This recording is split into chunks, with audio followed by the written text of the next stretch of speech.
Common Core State Standards, Math, 7th grade, Expressions and Equations 1 and 2, Algebra 1B, Simplify Expressions, and we're looking at this 5th example. And we're at a concert, it's a word problem, and you're buying t-shirts. And t-shirts are $12 each, and CDs are $7.50 each, so pull out the math.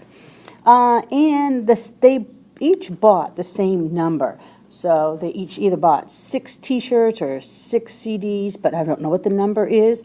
We're going to figure that out. But they bought the same amount of t-shirts as CDs.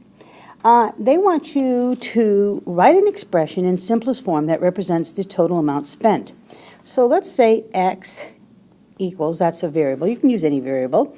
The number of shirts or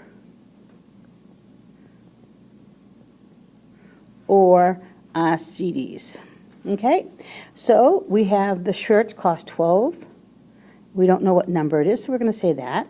And the CDs cost $7.50 each. And we don't know the number. We're trying to solve for that. And so they are like terms, so we can combine them.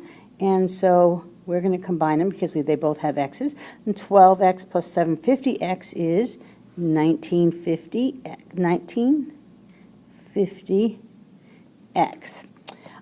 So that actually is as far as you can go because they didn't tell you how many, but the expression is $19.50x. So x means how many they bought. Thank you.